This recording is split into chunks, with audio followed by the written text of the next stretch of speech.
Pida limosna con los demás. Esas fueron las últimas palabras que escuché de Nubia, mi nuera, mientras mi hijo Fabián arrancaba el carro y me dejaba sola frente a las puertas de la iglesia. Era mi cumpleaños. Acababa de cumplir 67 años. Me llamo Elena Quintal. Tengo 68 años. Y lo que voy a contar no es fácil de decir en voz alta, pero necesito que alguien lo escuche, porque hay verdades que pesan tanto que, si no las sueltas, te pudren por dentro. Esa mañana desperté temprano, como siempre. Preparé café en la cocina que había sido mía durante 40 años. La casa olía a humedad y silencio. Fabián y Nubia dormían en la habitación principal, la que había sido mía y de Roberto, mi marido. Roberto murió hace 4 años. Infarto fulminante. Una tarde estaba arreglando el jardín, y al día siguiente ya no estaba. Cuando él murió, Fabián apareció con Nubia y 2 maletas. «Mamá, no puedes quedarte sola», me dijo. «Nosotros cuidaremos de ti». Al principio me sentí aliviada. Pensé que era amor, pensé que era familia. Pero las cosas cambian despacio, tan despacio que no te das cuenta hasta que ya es tarde. Primero fue mi cuarto. «Mamá, tú no necesitas tanto espacio. El cuarto de servicio es más cómodo para ti». Después fue mi lugar en la mesa. Luego, mi voz en las decisiones. Y yo callé, porque una madre siempre encuentra formas de justificar a sus hijos. Esa mañana de mi cumpleaños, preparé el desayuno para los 3. Huevos rancheros, frijoles refritos, tortillas recién hechas. Puse la mesa con cuidado, esperando que tal vez, solo tal vez, recordaran qué día era. Fabián bajó primero, con el celular en la mano. Ni siquiera me miró. «¿Ya está listo?», preguntó. «Sí, hijo, siéntate». Nubia apareció después, con una bata de seda que había sido mía. La reconocí porque Roberto me la regaló en nuestro último aniversario.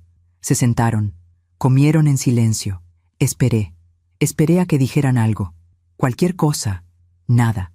Lavé los platos mientras ellos hablaban de un viaje que planeaban hacer.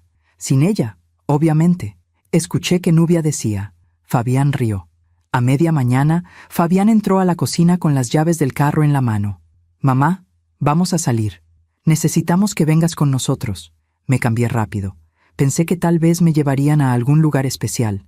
Tal vez sí recordaban. Subí al carro. Nubia iba adelante, con lentes oscuros. Yo atrás, callada.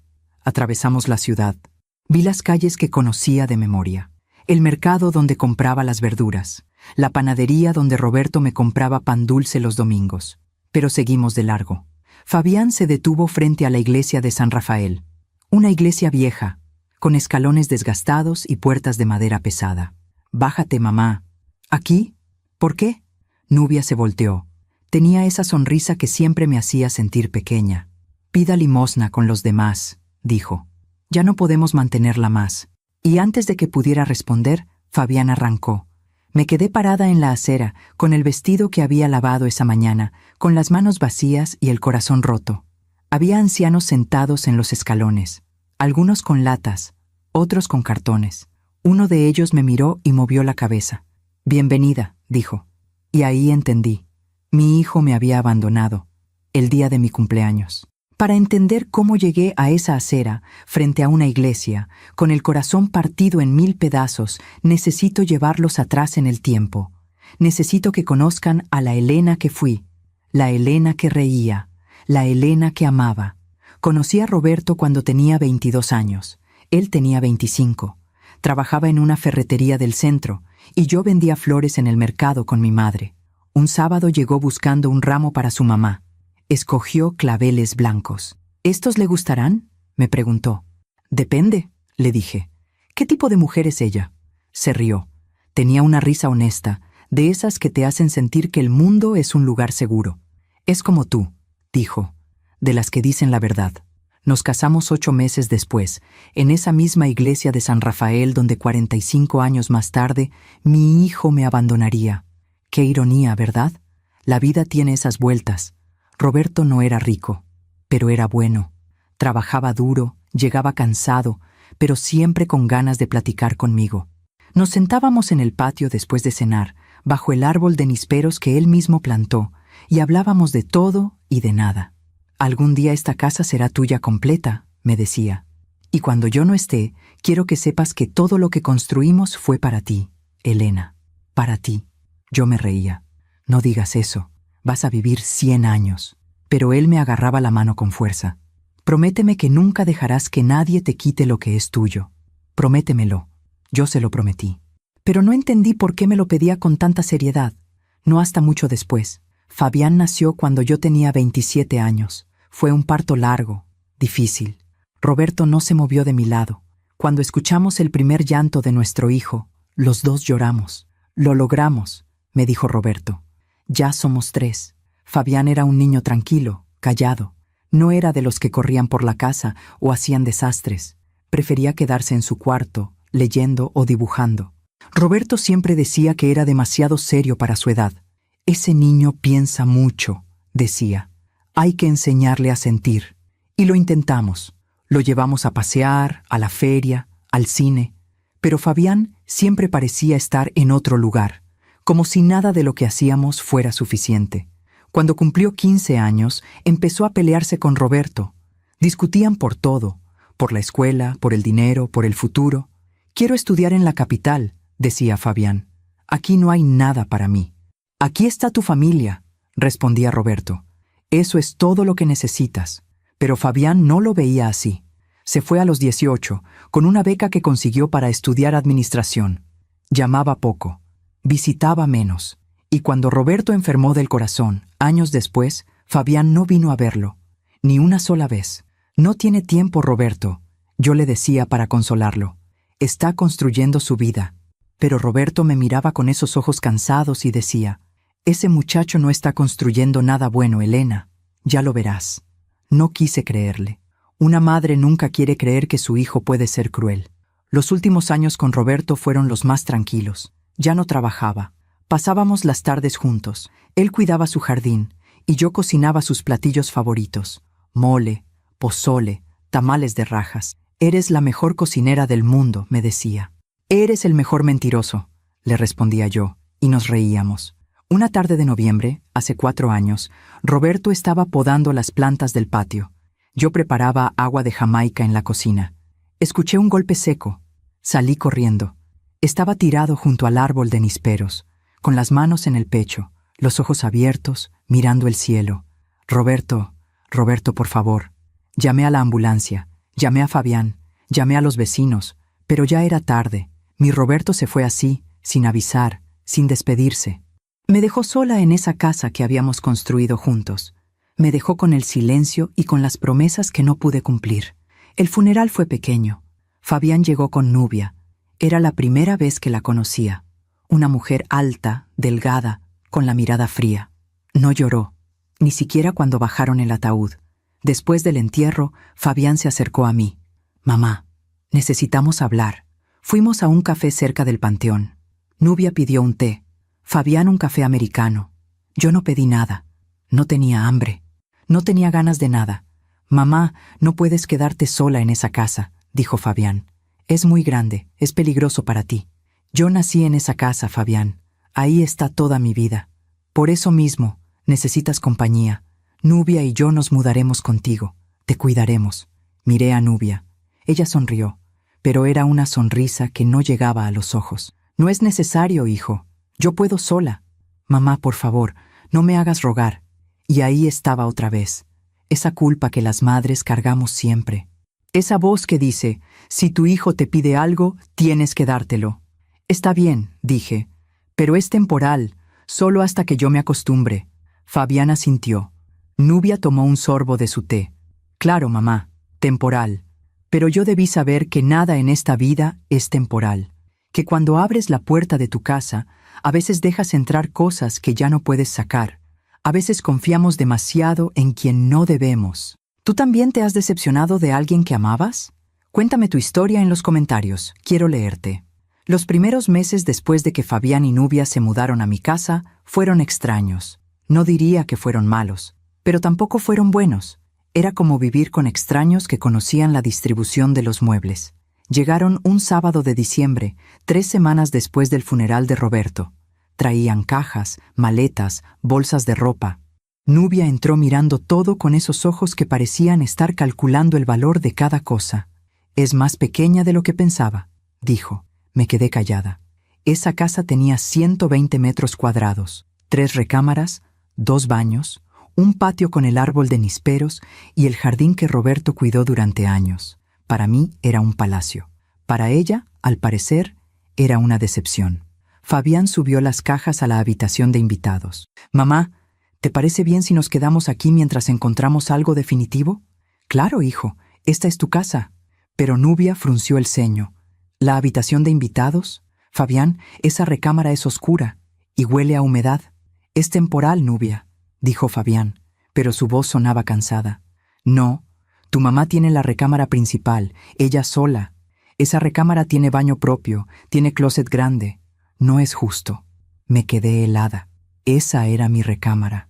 La recámara donde Roberto y yo dormimos durante 40 años, donde nacieron nuestros sueños, donde lloramos nuestras penas, donde envejecimos juntos. «Nubia, esa es la recámara de mi mamá», dijo Fabián, pero su voz no tenía firmeza. «Fabián, tu mamá está sola. No necesita tanto espacio. Nosotros somos 2. Es lógico». Y entonces me miró a mí. «¿Verdad, Elena? Tú entiendes. Además, el cuarto de servicio es muy cómodo. Tiene su baño, su ventana. Vas a estar bien ahí». El cuarto de servicio. El cuarto donde mi mamá durmió cuando vino a cuidarme después del parto de Fabián. El cuarto donde guardábamos las cajas viejas y las cosas que ya no usábamos. Miré a Fabián. Esperé que dijera algo. Esperé que me defendiera. Pero él solo bajó la mirada. «Mamá, es solo por un tiempo. Cuando nos vayamos, vuelves a tu cuarto». Y yo, como siempre, dije que sí. Porque una madre no quiere causar problemas. Porque una madre piensa que si cede, si se hace pequeña, su hijo la va a amar más. Esa misma tarde, moví mis cosas al cuarto de servicio. Mi ropa, mis fotos, el chal que Roberto me regaló en nuestro aniversario número 30, el retrato de bodas que siempre estuvo en mi buró. Nubia entró a la recámara principal con una sonrisa. «Aquí sí se puede respirar», dijo, y cerró la puerta. Los días siguientes fueron cambiando poco a poco. Al principio eran detalles pequeños. Nubia movió los muebles de la sala. Dijo que estaban anticuados. Colgó cuadros nuevos, modernos, que a mí no me gustaban, pero que no me atreví a criticar. «Es para darle vida a la casa, Elena», decía. «No te ofendas, pero esto parecía museo». Después vino la cocina. Mi cocina. Un día llegué y vi que había tirado mis ollas viejas, las de peltre, las que mi mamá me heredó, las que usé para cocinarle a Roberto durante 40 años. «¿Dónde están mis ollas?», pregunté. «Las tiré», dijo Nubia, como si nada. «Estaban todas quemadas. Te compré unas nuevas. De teflón. Son mejores. Esas ollas eran de mi mamá. Pues tu mamá ya no las necesita». «¿O sí?». Me dio la espalda y siguió cocinando. Algo que olía raro. Algo que no era lo que yo cocinaba. Fabián llegó esa noche y cenó en silencio. Yo no toqué la comida. Me fui a mi cuarto, al cuarto de servicio, y lloré. Lloré por las ollas. Lloré por la recámara. Lloré por Roberto, que ya no estaba ahí para decirme que todo iba a estar bien. Pero lo peor no eran las cosas. Lo peor era la forma en que Fabián empezó a tratarme. Antes, cuando venía de visita, me abrazaba. Me preguntaba cómo estaba. Me escuchaba. Pero ahora vivía conmigo y ya no me veía. Llegaba del trabajo. Se encerraba en la recámara con Nubia y solo salía para cenar. No hablábamos. No nos mirábamos. Yo me convertí en la sombra de mi propia casa. Una tarde, mientras lavaba los platos, escuché que Nubia le decía a Fabián: «No sé cuánto tiempo más voy a aguantar esto. Tu mamá está aquí todo el día. No tenemos privacidad. No tenemos espacio. Ya sé, Nubia, pero dame tiempo. No puedo echarla. No te estoy diciendo que la eches, pero tiene que entender que esta casa ahora es nuestra. Ella es la invitada». Me sequé las manos despacio. Salí de la cocina sin hacer ruido. Me fui a mi cuarto y me senté en la cama. Esta casa ahora es nuestra. Ella es la invitada. Esas palabras se me clavaron como agujas. Pasaron los meses. Fabián y Nubia no buscaron otra casa. No hablaron de irse. Y yo no pregunté, porque tenía miedo de la respuesta. En marzo, un año después de la muerte de Roberto, Nubia empezó a invitar gente a la casa. Amigas suyas, elegantes, perfumadas, que me miraban con lástima. «¿Ella es tu suegra?», Escuché que una le preguntaba. Sí, respondió Nubia. Pobrecita, está muy sola, por eso vive con nosotros. Pobrecita, como si yo fuera una carga, como si ellos me estuvieran haciendo un favor. Pero yo seguía cocinando, seguía limpiando, seguía lavando su ropa, porque pensé que si me hacía útil, si no causaba problemas, me dejarían quedarme, en mi propia casa. Qué triste, ¿verdad? Pedir permiso para existir en el lugar donde naciste, donde te casaste, donde creciste. Un día de abril, Fabián llegó con un sobre manila. Lo dejó en la mesa de la sala y me llamó. Mamá, siéntate, tenemos que hablar. Nubia estaba a su lado, con los brazos cruzados. Me senté. El corazón me latía rápido. ¿Qué pasa, hijo? Fabián abrió el sobre. Sacó unos papeles. Mamá, esto es por tu bien. Nubia y yo hemos estado pensando y creemos que lo mejor es que firmes estos documentos. ¿Qué documentos? Es un poder notarial, para que yo pueda manejar la casa, los gastos, los servicios, todo. Así tú no te preocupas por nada. Miré los papeles. Había palabras que no entendía, cláusulas legales, firmas. ¿Por qué necesitas eso, Fabián? Porque ya estás grande, mamá. Y estas cosas son complicadas. Yo me encargo. Tú solo tienes que firmar. Algo dentro de mí gritó que no. Algo me dijo que si firmaba esos papeles, perdería lo último que me quedaba. Pero miré a mi hijo, a Fabián, al niño que cargué en brazos, al que le canté canciones de cuna, al que abracé cuando tuvo pesadillas, y quise creer que él no me haría daño. Déjame leerlos primero, dije. Nubia suspiró, molesta. Elena, no seas difícil. Es solo un trámite. Quiero leerlos. Fabián recogió los papeles. Está bien, léelos. Pero necesito que los firmes esta semana. Se fueron a su recámara, la que había sido mía. Yo me quedé sentada en la sala con las manos temblando. Y por primera vez, desde que Roberto murió, sentí miedo. Miedo de mi propio hijo. Esa noche no pude dormir. Me quedé acostada en la cama del cuarto de servicio, mirando el techo, pensando en esos papeles que Fabián me había puesto enfrente. Un poder notarial. Yo no era abogada, pero sabía lo suficiente. Mi mamá siempre me decía, nunca firmes algo que no entiendas, y nunca le des tu poder a nadie, ni siquiera a tu hijo. Pero mi mamá también decía, la familia es lo único que importa. Y ahí estaba yo, atrapada entre las dos lecciones. Al día siguiente saqué los papeles del sobre y traté de leerlos. Había palabras como cesión de derechos, administración patrimonial, beneficiario único. Me dolía la cabeza, me dolía el corazón. Llamé a mi vecina, doña Carmen. Ella había sido notaria antes de jubilarse. Le pedí que viniera a verme. Llegó esa misma tarde, con su bolsa grande y sus lentes colgando del cuello. ¿Qué pasó, Elena? ¿Te oyes preocupada? Le mostré los documentos. Se sentó en la mesa de la cocina y los leyó despacio, página por página. Yo le serví café. Esperé. Cuando terminó, me miró con los ojos tristes. Elena, si firmas esto, tu hijo va a tener control total sobre esta casa. Va a poder venderla, hipotecarla, rentarla, y tú no vas a poder hacer nada. Se me cerró la garganta. Pero él me dijo que era solo para ayudarme con los trámites. Mija, esto no es ayuda, esto es quedarse con todo. Doña Carmen puso su mano sobre la mía. No firmes, por favor, no firmes. Se fue media hora después. Yo me quedé ahí sentada, con el café frío y el alma dividida. ¿Cómo podía desconfiar de mi propio hijo? ¿Cómo podía pensar que Fabián, el niño al que había dado todo, me quisiera hacer daño? Esa noche, durante la cena, Fabián me preguntó, ¿ya leíste los papeles, mamá? Sí. ¿Y? No entiendo bien algunas cosas. Nubia dejó el tenedor con fuerza. Por Dios, Elena, ¿qué es lo que no entiendes? Fabián solo quiere ayudarte, pero si tú vas a poner trabas, entonces mejor olvídalo. No estoy poniendo trabas, solo quiero estar segura. ¿Segura de qué?, preguntó Fabián, y había algo en su voz que nunca había escuchado antes. Algo frío. Segura de que no voy a perder mi casa. Se hizo un silencio pesado. Nubia se levantó de la mesa. Increíble.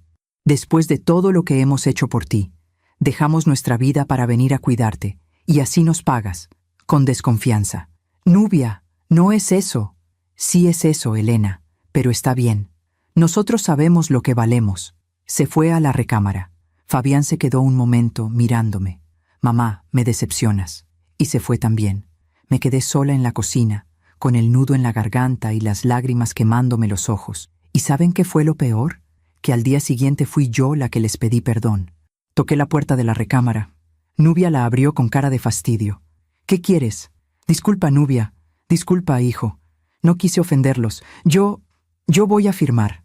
Fabián apareció detrás de ella. ¿En serio? Sí, tienen razón. Ustedes solo quieren ayudarme. Y yo estoy siendo tonta. Nubia sonrió. Pero no fue una sonrisa de alivio. Fue una sonrisa de triunfo. 2 días después fuimos al notario. Un hombre mayor, con bigote blanco, que me hizo leer el documento en voz alta antes de firmarlo. ¿Está segura de lo que está haciendo, señora?, me preguntó. Miré a Fabián. Él asintió. Sí, estoy segura. Firmé. Y en ese momento, aunque no lo sabía, firmé mi propia condena. Los meses siguientes fueron peores. Fabián empezó a llegar tarde, a veces oliendo a alcohol. Nubia salía con sus amigas y volvía con bolsas de ropa cara, de tiendas donde yo nunca había entrado. ¿De dónde sacan dinero para eso?, le pregunté un día a Fabián. Eso no te importa, mamá. Pero sí me importaba. Porque empecé a notar que las facturas de la luz, del agua, del gas, ya no llegaban a mi nombre, llegaban al nombre de Fabián. Y cuando quise pagar los servicios, me dijeron que ya no podía, que yo ya no era la titular. Un sábado de junio, mientras limpiaba la sala, encontré un papel en el cesto de basura. Era un estado de cuenta, del banco donde Roberto y yo teníamos nuestros ahorros. La cuenta estaba casi vacía. Roberto había dejado 150,000 pesos, dinero que ahorramos durante años, dinero para emergencias, para mi vejez. Y ahora quedaban menos de 10,000. Sentí que el piso se movía debajo de mis pies. Busqué a Fabián. Estaba en el patio, hablando por teléfono. Fabián, necesito hablar contigo. Ahora no, mamá. Es importante. Colgó el teléfono. Me miró con fastidio. ¿Qué pasa? Le mostré el papel. ¿Qué pasó con el dinero de la cuenta? Ah, eso. Lo usé para pagar deudas. ¿Qué deudas? Mías, deudas mías. Pero ese dinero era mío. Era de tu papá y mío. Mamá, ¿ya olvidaste? Me diste poder sobre todo. Yo decido qué hacer con el dinero. Y lo necesitaba. Pero no me preguntaste. No tengo que preguntarte. Y se fue. Yo me quedé parada en el patio, bajo el árbol de nísperos que Roberto plantó, con el papel arrugado en la mano. Y ahí entendí lo que había hecho. Le había dado las llaves de mi vida, y él las estaba usando para encerrarme. Pero todavía no me iba. Todavía no podía irme. Porque no tenía a dónde ir. Y porque seguía creyendo, con esa esperanza tonta que tienen las madres, que mi hijo iba a cambiar, que un día iba a despertar y recordar quién era. Recordar que yo era su mamá, que yo lo había cuidado, alimentado, amado. Pero esos días nunca llegaron. En septiembre empezaron las peleas, por todo, por la comida que cocinaba, por el ruido que hacía al barrer, por existir. ¿Por qué siempre estás aquí?, me gritó Nubia un día. ¿No tienes amigas? ¿No tienes vida? Esta es mi casa, le dije con la voz temblando. Esta era tu casa, ahora es de Fabián. ¿O ya se te olvidó que firmaste? Y así fue. Poco a poco me fui haciendo invisible. Dejé de cocinar porque todo lo que hacía les molestaba. Dejé de limpiar porque Nubia contrató a una muchacha para eso. Dejé de hablar porque ya nadie me escuchaba. Me convertí en un fantasma en mi propia casa. En octubre, Fabián me dijo que ya no cenara con ellos. Es que Nubia y yo necesitamos tiempo a solas. Entonces, ¿dónde voy a cenar? En tu cuarto. Te llevo un plato. Y así fue. Empecé a comer sola, en el cuarto de servicio, con la puerta cerrada. A veces escuchaba sus risas desde la sala. Escuchaba música, conversaciones, vida. Y yo estaba del otro lado de la pared, muerta en vida. Mientras cuento todo esto, pienso en dónde estarás escuchándome. Escribe el nombre de tu ciudad en los comentarios. Una noche de noviembre, un año después de la muerte de Roberto, me desperté con sed. Salí del cuarto para ir a la cocina, y los escuché. Estaban en la sala, hablaban en voz baja, pero la casa era pequeña y las paredes delgadas. Ya no aguanto más, decía Nubia. Quiero que se vaya. Ya sé, yo también, pero no puedo echarla así como así. ¿Por qué no? La casa ya es tuya. Ella no tiene nada. No puede hacer nada. Lo sé, Pero es mi mamá. Tu mamá es una carga, Fabián. Está vieja, está sola, no sirve para nada. ¿Cuánto tiempo más vamos a tenerla aquí? Hubo un silencio, y entonces escuché la voz de mi hijo, mi único hijo. Tienes razón, ya es hora. Voy a pensar en algo. Me quedé helada en el pasillo. Volví a mi cuarto sin hacer ruido. Me acosté, y lloré hasta que me quedé dormida, porque ahí entendí que lo había perdido, que el niño que cargué en brazos, el que abracé cuando tuvo fiebre, el que consolé cuando se cayó de la bicicleta, ya no existía. Y en su lugar había un extraño que quería deshacerse de mí. Después de esa noche, después de escuchar a mi hijo decir que iba a pensar en algo para deshacerse de mí, todo cambió. O mejor dicho, yo cambié. Me volví silenciosa, observadora. Empecé a notar cosas que antes ignoraba porque no quería verlas. Empecé a despertar temprano, antes que ellos. Me quedaba quieta en mi cuarto, escuchando sus conversaciones, sus planes, sus mentiras, y descubrí cosas que me partieron el alma en pedazos tan pequeños que ya no sabía cómo volver a juntarla. Una mañana de diciembre, escuché que Nubia hablaba por teléfono en la sala. Sí, mamá, ya casi. Solo es cuestión de tiempo. La casa ya está a nombre de Fabián. El dinero también. Solo falta que la vieja se vaya. Hizo una pausa. Escuchó lo que fuera que su madre le decía. No, no va a haber problema. Ella no tiene familia, no tiene amigos, no tiene a nadie. Cuando se vaya, nadie va a preguntar por ella. Se rió. Una risa fría, calculadora. Te lo dije desde el principio. Este era el plan, y está funcionando. Cerré los ojos, respiré hondo, y seguí escuchando. Fabián dice que para febrero ya la sacamos. Le vamos a decir que encontramos un asilo muy bonito, que ahí va a estar mejor. Y si no quiere ir, pues la obligamos. Mi corazón latía tan fuerte que pensé que iban a escucharlo. Un asilo. Querían meterme a un asilo. Y de repente todas las piezas encajaron. Los papeles que me hicieron firmar, el dinero que desapareció, el aislamiento. Todo había sido planeado, desde el principio, desde el día del funeral de Roberto.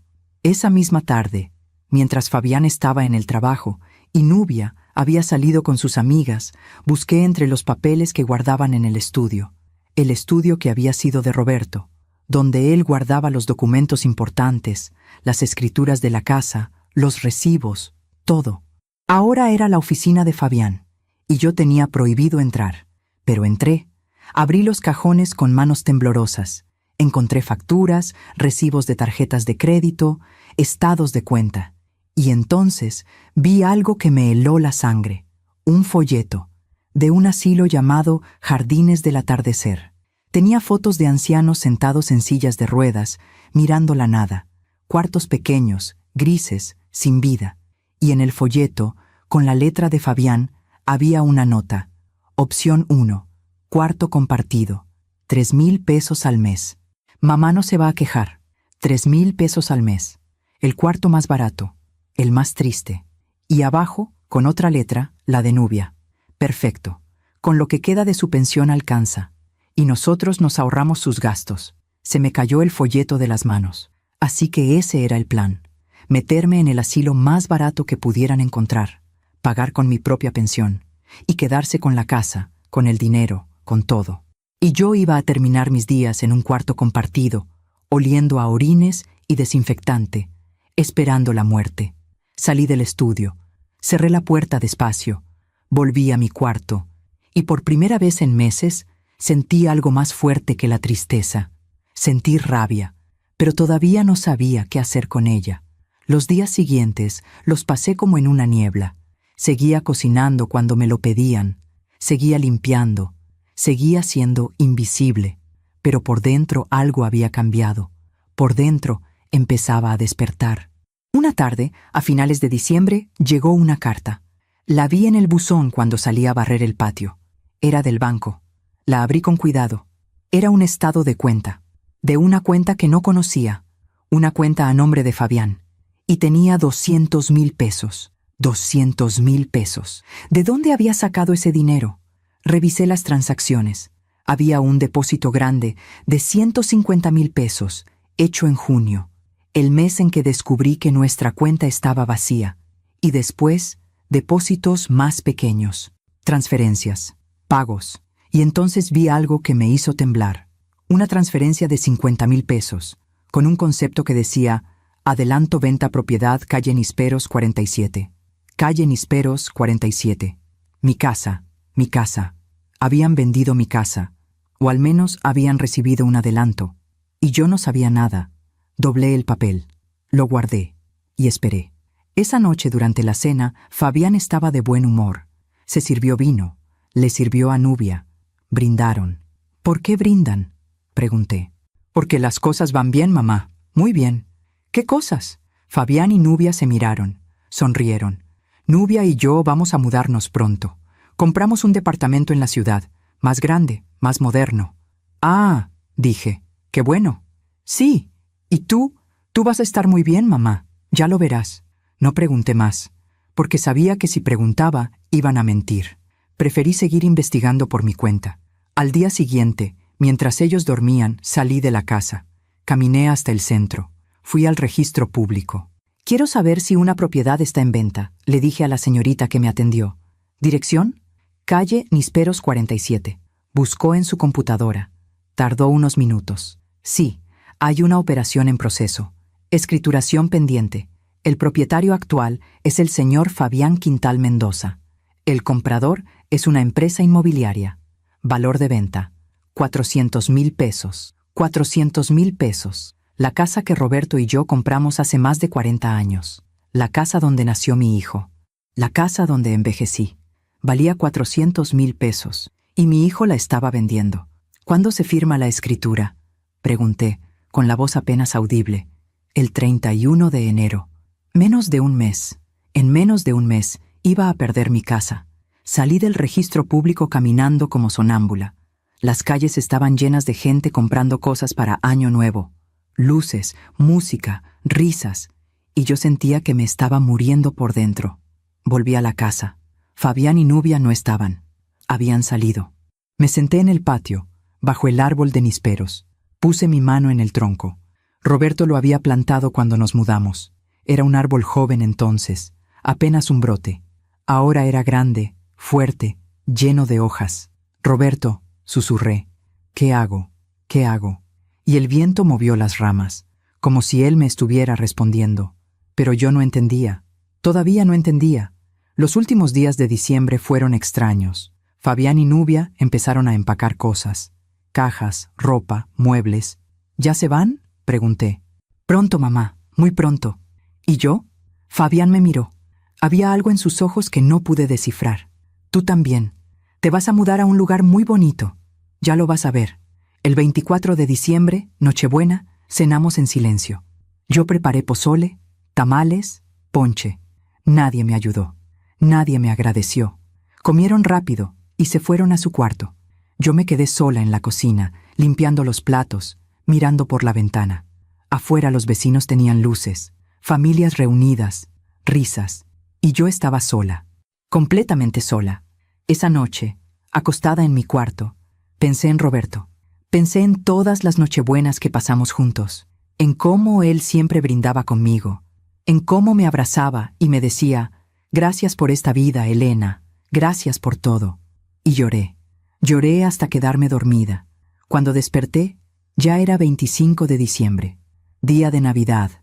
Me levanté, me lavé la cara, salí de mi cuarto. La casa estaba vacía.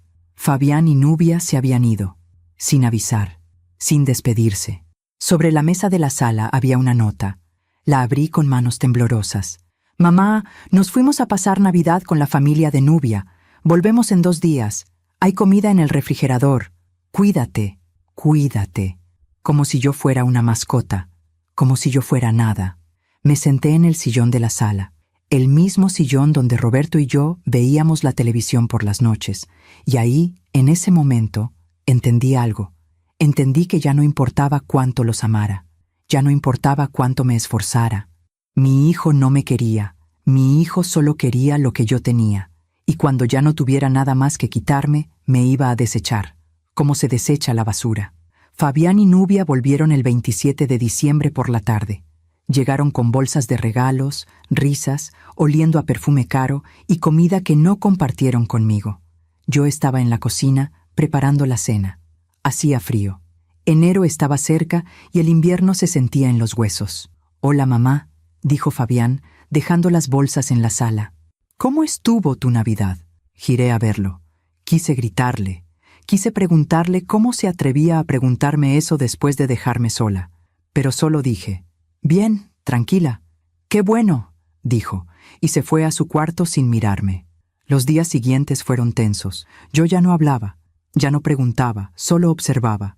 Y ellos, creyendo que yo no sabía nada, empezaron a relajarse, a hablar más abiertamente. Una noche, el 2 de enero, los escuché en la sala. «Ya casi, amor», decía Nubia. «El 31 firmamos y esto se acaba. Lo sé, ya tengo el dinero apartado para el asilo. El 15 de enero la llevamos.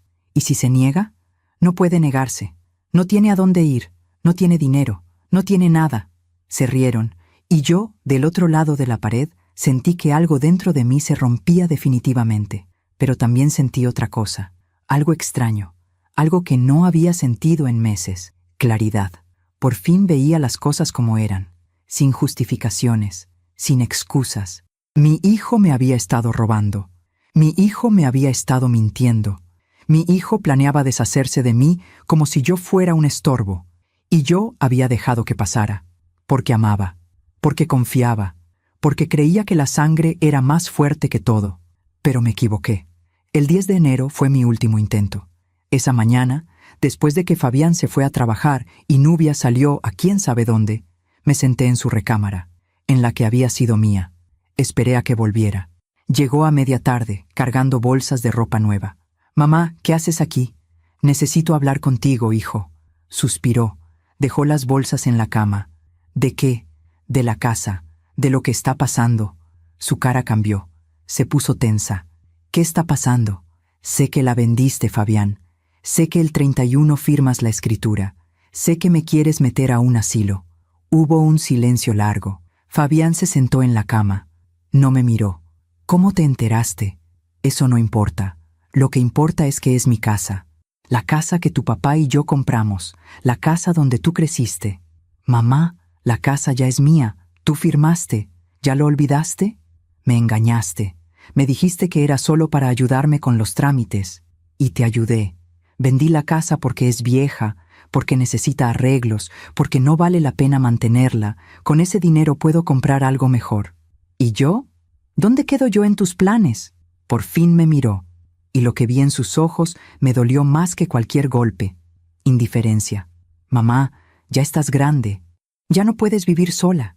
El asilo es lo mejor para ti. Ahí van a cuidarte, te van a dar comida, medicinas. Vas a estar bien. No quiero ir a un asilo. Quiero quedarme en mi casa.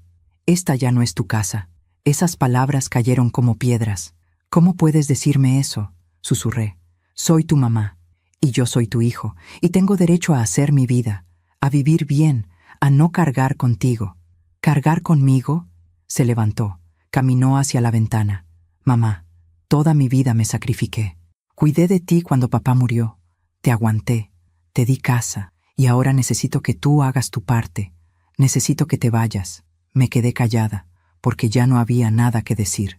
Me levanté despacio, salí de la recámara, cerré la puerta, y en ese momento supe que lo había perdido para siempre. El 15 de enero, como habían planeado, Fabián me dijo que empacara mis cosas. «Mañana te llevo al asilo». «No voy a ir. No es una pregunta, mamá, es una decisión. No puedes obligarme». Nubia apareció detrás de él, con los brazos cruzados. «Claro que podemos. Tienes 2 opciones. O vas voluntariamente o te llevamos a la fuerza. Y créeme, Elena, no querrás que sea la segunda». Esa noche no dormí. Me quedé sentada en mi cama, mirando las paredes del cuarto de servicio. El cuarto donde había pasado los últimos 3 años de mi vida. Pensé en Roberto. Pensé en todo lo que construimos juntos. Y pensé en cómo, en cuestión de años, todo se había derrumbado. Al día siguiente, 16 de enero, desperté con una decisión. No iba a ir a ningún asilo. Me levanté, me bañé, me puse mi mejor vestido, el que Roberto me regaló en nuestro último aniversario. Un vestido sencillo, de flores pequeñas, que me quedaba flojo porque había perdido mucho peso. Bajé a la cocina. Fabián y Nubia estaban desayunando. ¿Ya empacaste?, preguntó Fabián. No voy a ir, dije con voz firme. Mamá, no empieces. No voy a ir porque esta es mi casa, y no me voy a ir de aquí. Nubia se levantó de la mesa, se acercó a mí. Había algo peligroso en su mirada. Escúchame bien, Elena. Esta casa ya no es tuya.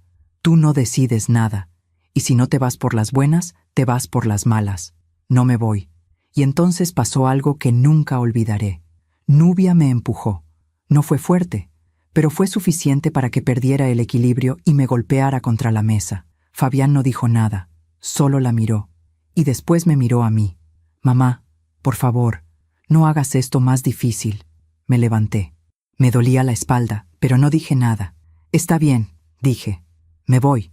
Nubia sonrió. Buena decisión. Subí a mi cuarto, empaqué mis cosas en una bolsa vieja, ropa, algunas fotos, el chal de Roberto. Nada más, porque no necesitaba más. Bajé. Fabián me esperaba en la puerta con las llaves del carro. Vamos, dijo. Pero yo no me moví. No voy al asilo, Fabián. Si me voy de aquí, me voy sola, a donde yo quiera. ¿Y a dónde vas a ir? No tienes dinero, no tienes nada. Ya veremos. Salí por la puerta principal. Caminé por la calle donde había vivido 40 años. Los vecinos me miraron con curiosidad. Doña Carmen salió de su casa. «¿Elena? ¿Estás bien?» «Sí, doña Carmen, estoy bien». «¿A dónde vas?» «No lo sé todavía». Me abrazó, y en ese abrazo sentí más amor del que había sentido en años en mi propia casa. Caminé durante horas. No supe a dónde ir. Terminé en la plaza del centro. Me senté en una banca. Vi pasar la gente. Familias, parejas, niños corriendo. Y yo ahí, sola, con 66 años, sin casa, sin dinero, sin nada, pero todavía con dignidad. Esa noche dormí en la banca. Hacía frío. Me envolví en mi chal, cerré los ojos y pensé en Roberto. Te fallé, le dije al viento. No pude proteger lo que construimos, y el viento me respondió con silencio. Los días siguientes fueron los más oscuros de mi vida. Caminaba por las calles buscando trabajo, pero nadie contrata a una mujer de mi edad. Pedí ayuda en las iglesias. Me dieron comida, un lugar para bañarme, pero no podía quedarme. Y así pasaron 2 semanas. 2 semanas durmiendo en bancas, en portales, comiendo lo que me daban. 2 semanas sintiéndome menos que humana, hasta que llegó mi cumpleaños, el 31 de enero, el día que cumplí 67 años. Esa mañana desperté tiritando en la banca de una plaza cerca de la iglesia de San Rafael. Mi cuerpo dolía, tenía hambre, tenía frío. Y en ese momento, como si el universo quisiera burlarse de mí, apareció el carro de Fabián. Se estacionó a unos metros de donde yo estaba. Salieron él y Nubia. Venían del banco. Venían de firmar la escritura. Me vieron. Nubia le dijo algo a Fabián. Él negó con la cabeza, pero ella insistió. Y entonces se acercaron. «Mamá», dijo Fabián, «¿qué haces aquí?» No respondí. Solo los miré. «Hoy es tu cumpleaños», dijo, y había algo raro en su voz. Algo que podía ser culpa o lástima. «Lo sé. ¿Quieres que te llevemos a algún lado?» Nubia lo jaló del brazo. «Fabián, no. Ya hiciste suficiente. Es mi mamá. Y ya no es tu problema. Aún me pregunto si hice lo correcto. ¿Y tú? ¿Qué habrías hecho en mi lugar?» Fabián me miró una última vez. Vi algo en sus ojos, algo que pudo haber sido arrepentimiento, pero no fue suficiente. «Súbete al carro, mamá. Te llevo a la iglesia. Ahí podrás pedir ayuda». Subí, porque no tenía fuerzas para discutir, porque ya todo me daba igual. Llegamos a la iglesia de San Rafael, la misma donde me casé con Roberto, la misma donde había ido a misa todos los domingos durante 40 años. Fabián se detuvo frente a las escaleras. «Bájate, mamá». Bajé, con mi bolsa, con mi chal, con lo poco que me quedaba. Y entonces Nubia bajó la ventana. Se rió, una risa fría, victoriosa. «Pida limosna con los demás», dijo. Y Fabián arrancó. Me quedé ahí parada, viendo cómo el carro se alejaba, viendo cómo mi hijo me abandonaba. El día de mi cumpleaños, me quedé parada frente a las escaleras de la iglesia de San Rafael durante no sé cuánto tiempo. El sol empezaba a bajar. La tarde se volvía fría, y yo seguía ahí, con mi bolsa en la mano, tratando de entender qué acababa de pasar. Mi hijo me había abandonado, en mi cumpleaños. Había ancianos sentados en los escalones, los mismos que había visto ese primer día, hace 2 semanas, cuando Fabián me dejó aquí por primera vez. Pero esta vez era diferente. Esta vez sabía que no era temporal. Esta vez sabía que no había vuelta atrás. Un hombre mayor, con barba gris y ojos cansados, me hizo un gesto. «Siéntate, señora. Aquí hay lugar». Me senté a su lado. Puse mi bolsa entre mis piernas. Miré la calle. «¿Primera vez?», preguntó el hombre. «No», dije. «Ya estuve aquí. Pero ahora es diferente». «Siempre es diferente», dijo, «hasta que dejas de sentir. Entonces, todo es igual». Pasamos la tarde en silencio. Algunos que pasaban daban monedas. Yo no pedía, no podía. Todavía tenía algo de orgullo, aunque ya no sabía para qué me servía. Cuando oscureció, el hombre me dijo: «Hay un albergue a 3 cuadras, dan cena y cama, pero hay que llegar temprano porque se llena». «Gracias». «De nada, y feliz cumpleaños». Me miró con tristeza, como si supiera. Fui al albergue. Era un edificio viejo, con paredes descascaradas y olor a humedad. Había una fila de gente esperando entrar. Ancianos, madres con niños, hombres con miradas vacías. Me formé. Esperé. Cuando llegó mi turno, una mujer con delantal me preguntó: «¿Nombre?» «Elena. Elena Quintal. ¿Tienes identificación?» Busqué en mi bolsa. Saqué mi credencial, la que había sacado hacía 5 años, cuando Roberto todavía vivía. En la foto se veía una mujer diferente, una mujer que sonreía. La mujer la revisó y me dejó pasar. Adentro había mesas largas, sillas de plástico, gente comiendo en silencio. Me dieron un plato de sopa y un pedazo de pan. Me senté en una esquina. La sopa estaba tibia, el pan duro, pero era comida, y hacía días que no comía algo caliente. Esa noche dormí en un catre, entre 20 mujeres más. Algunas roncaban, otras lloraban en silencio. Yo me quedé despierta, mirando el techo, pensando en todo lo que había perdido. Mi casa, mi dinero, mi hijo, todo.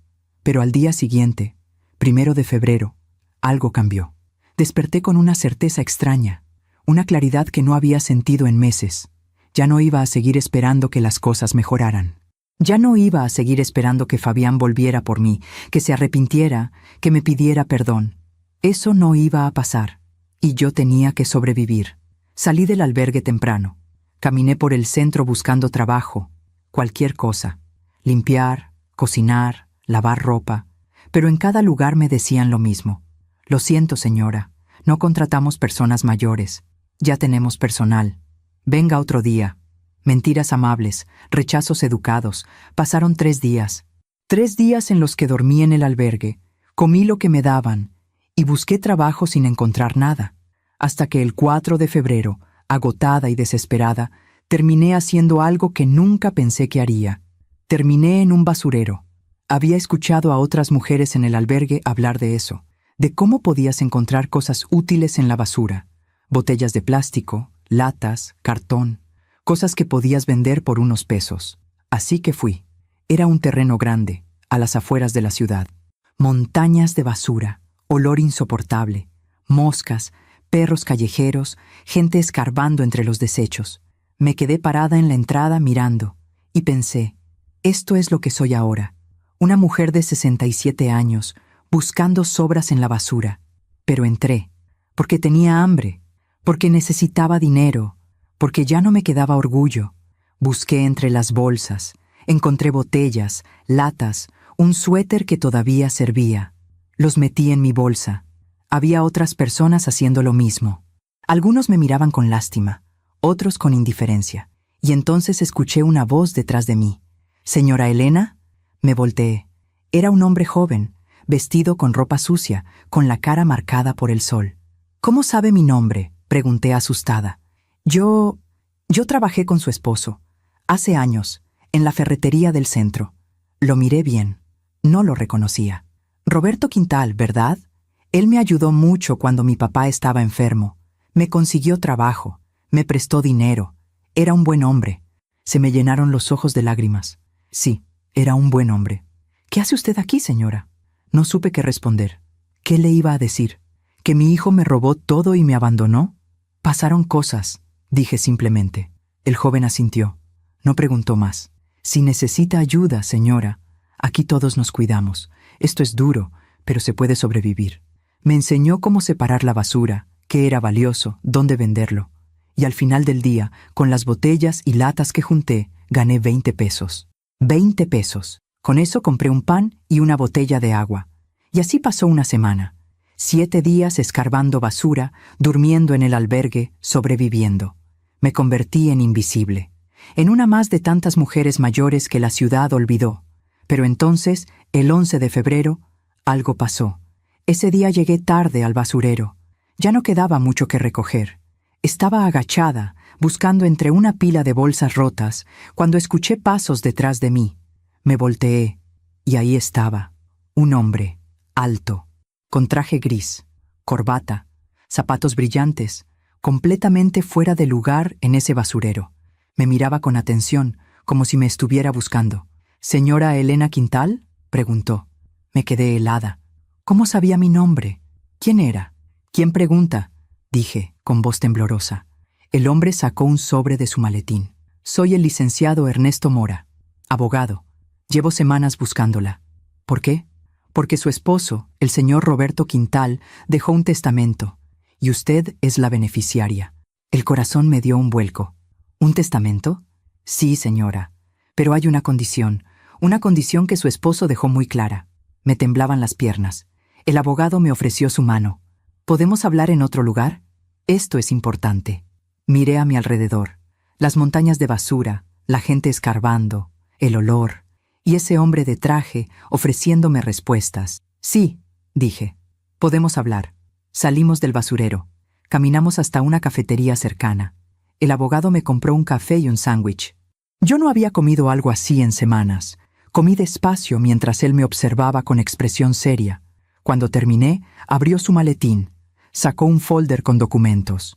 «Señora Elena, su esposo vino a mi despacho hace 5 años, poco antes de morir.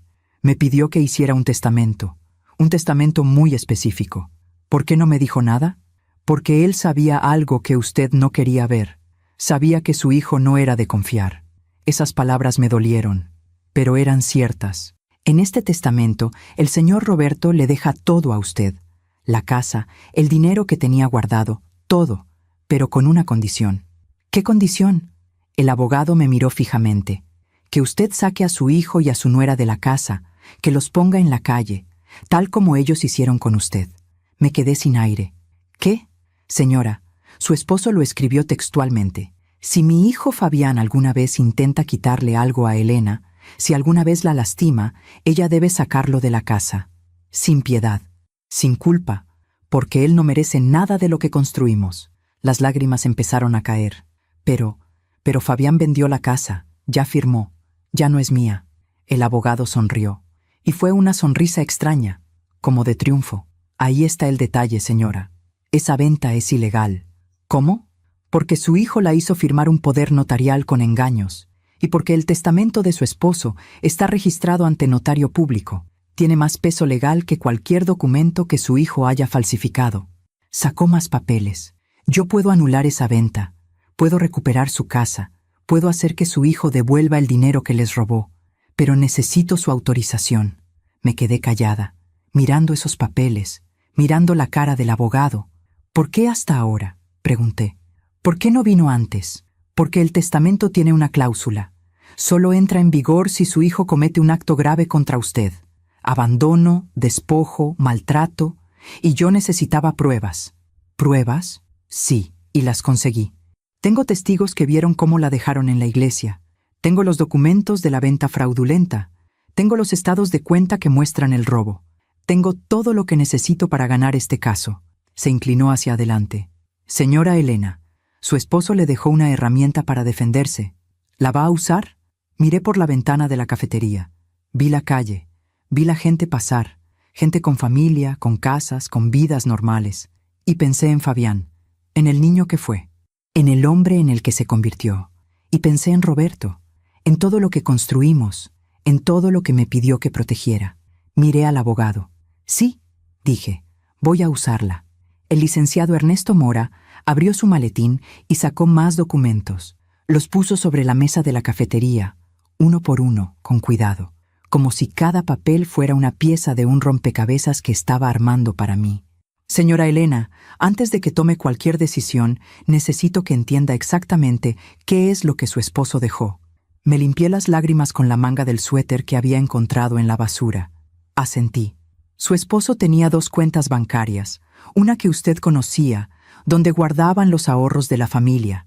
Esa cuenta, efectivamente, su hijo la vació.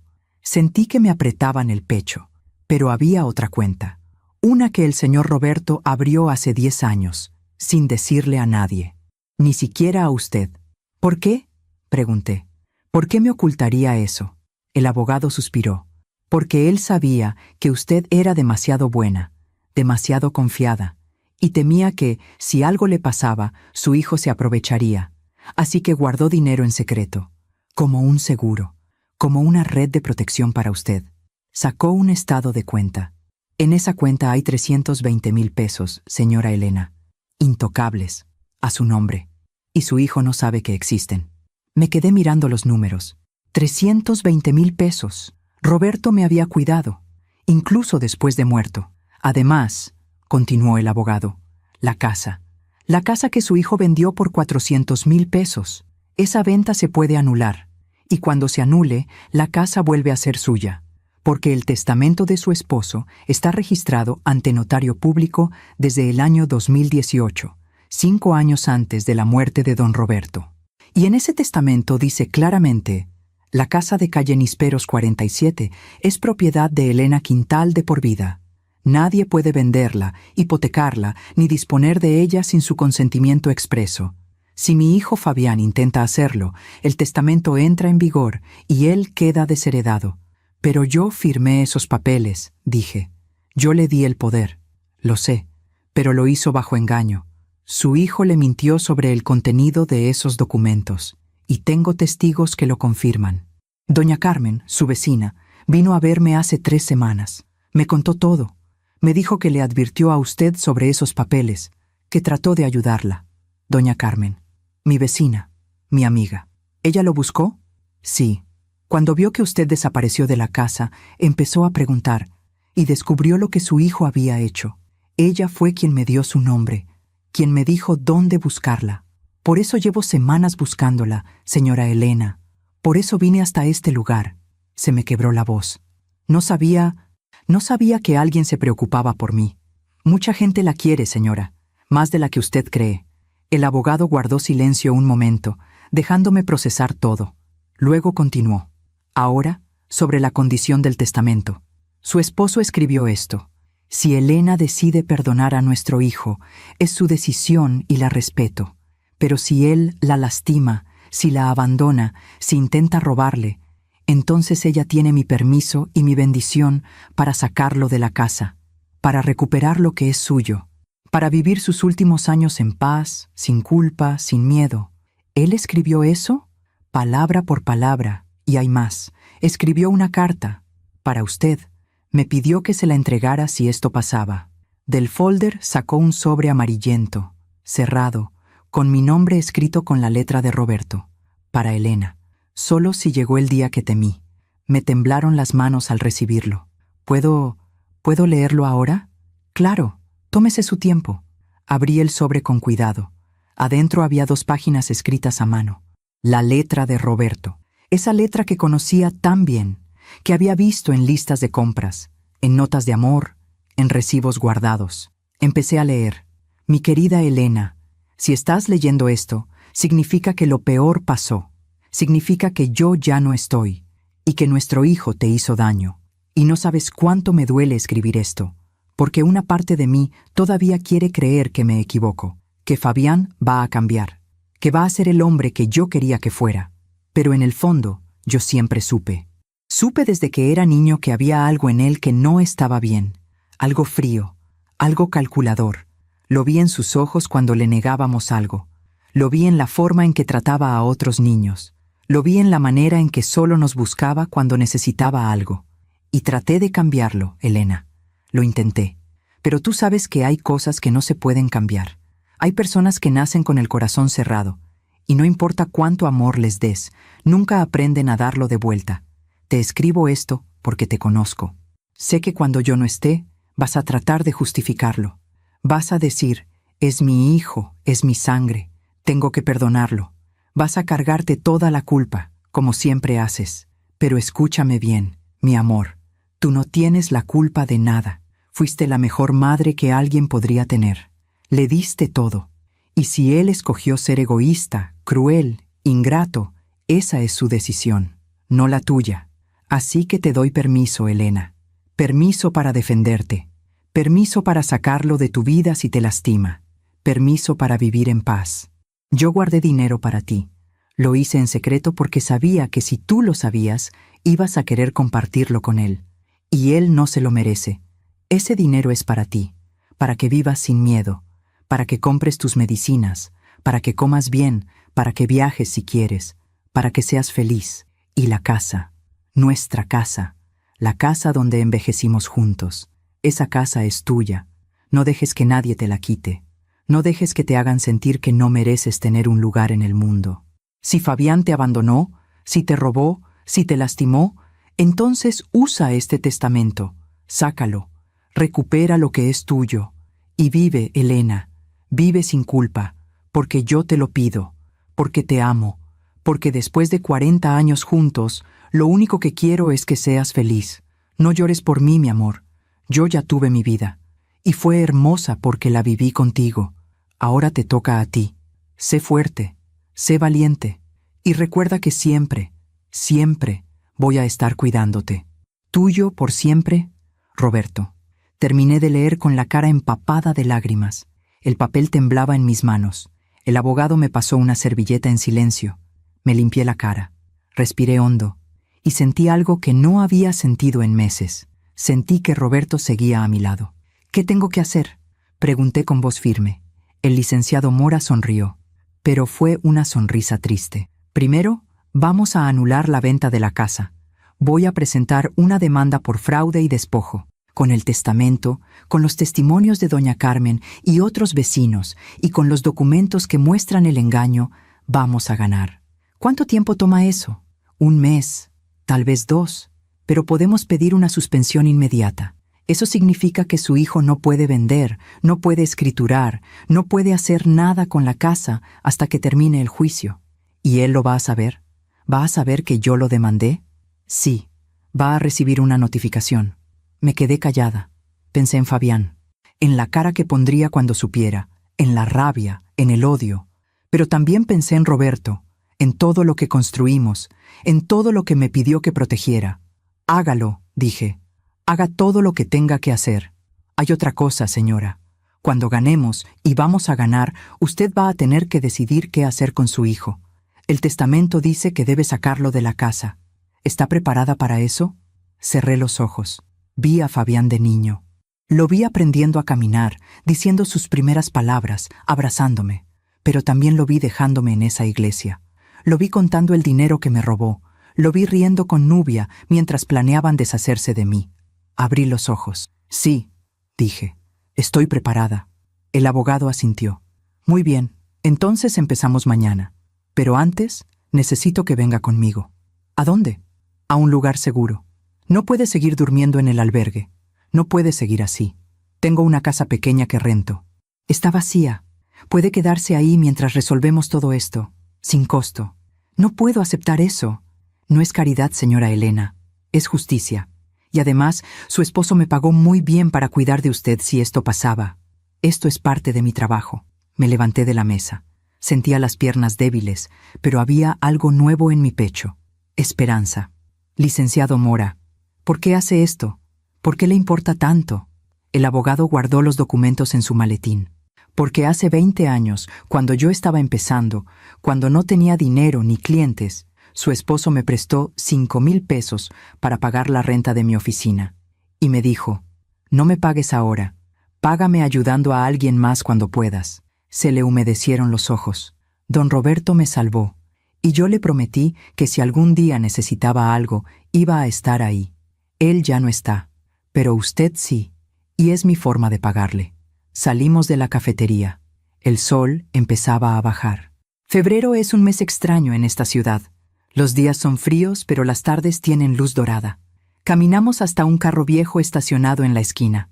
El licenciado abrió la puerta del copiloto. «Suba, señora». Subí. Olía a café y a papeles viejos, pero era cálido, era seguro. Manejamos por 20 minutos hasta un barrio tranquilo en las afueras. Se detuvo frente a una casa pequeña, de una planta, con rejas verdes y un jardín descuidado. «Es modesta», dijo, «pero tiene lo necesario. Cama, cocina, baño, y nadie la va a molestar aquí». Entramos. La casa olía a cerrado, pero estaba limpia. Había muebles básicos, una mesa, un sillón viejo, una cama con sábanas limpias en la recámara. «Mañana le traigo comida, ropa limpia, lo que necesite. Por ahora descanse. Ha sido un día largo». Me dejó las llaves. «Mañana empezamos la pelea, señora Elena, y le prometo que la vamos a ganar». Se fue. Yo me quedé parada en medio de esa casa pequeña, con las llaves en la mano, tratando de procesar todo lo que había pasado. Hace unas horas estaba escarbando basura, y ahora tenía un techo, tenía esperanza, tenía una oportunidad. Me senté en la cama, saqué la carta de Roberto de mi bolsa, la leí otra vez, y lloré. Pero esta vez no lloré de tristeza, lloré de alivio. Esa noche dormí en una cama, con sábanas limpias, sin frío, sin miedo, y soñé con Roberto. Soñé que estábamos en el patio de nuestra casa, bajo el árbol de nísperos, y él me decía: «Ya falta poco, Elena, ya falta poco para que vuelvas a casa». Los días siguientes fueron un torbellino. El licenciado Mora trabajó rápido. El 14 de febrero presentó la demanda ante el juez. Demanda por fraude, por despojo, por abuso de confianza, y pidió la suspensión inmediata de la venta. El 15 de febrero, el juez la concedió. Eso significaba que Fabián no podía terminar la transacción, que el comprador no podía escriturar, que todo se detenía. Y ese mismo día, un oficial fue a la casa de calle Nísperos 47 a notificar a mi hijo. Yo no estuve ahí, pero doña Carmen, que seguía viviendo al lado, me contó después lo que pasó. Fabián abrió la puerta. El oficial le entregó los papeles. Él los leyó y se puso blanco. «¿Qué es esto?», preguntó. «Una demanda, señor, presentada por la señora Elena Quintal, y una orden de suspensión de venta. Esto es imposible. Mi madre ¿Está qué, señor?». Fabián no respondió. Cerró la puerta. Doña Carmen escuchó gritos adentro. Fabián y Nubia peleando. «Te dije que esto iba a pasar», gritaba Nubia. «Te dije que la dejaras en el asilo». «Pero no, tuviste que dejarla en la calle. Ella no tiene dinero para un abogado. No tiene forma de pelear, pues alguien la está ayudando, y ahora vamos a perder todo». Esa noche, Fabián fue al despacho del licenciado Mora. El abogado me llamó. «Señora Elena, su hijo está aquí, quiere hablar con usted». «¿Qué le dijo?». «Que dónde está usted, que quiere explicarse, que todo es un malentendido». «¿Qué le dijo usted?». «Que usted no quiere verlo, y que todo se va a resolver en los tribunales». «Gracias». Colgué, y sentí algo extraño.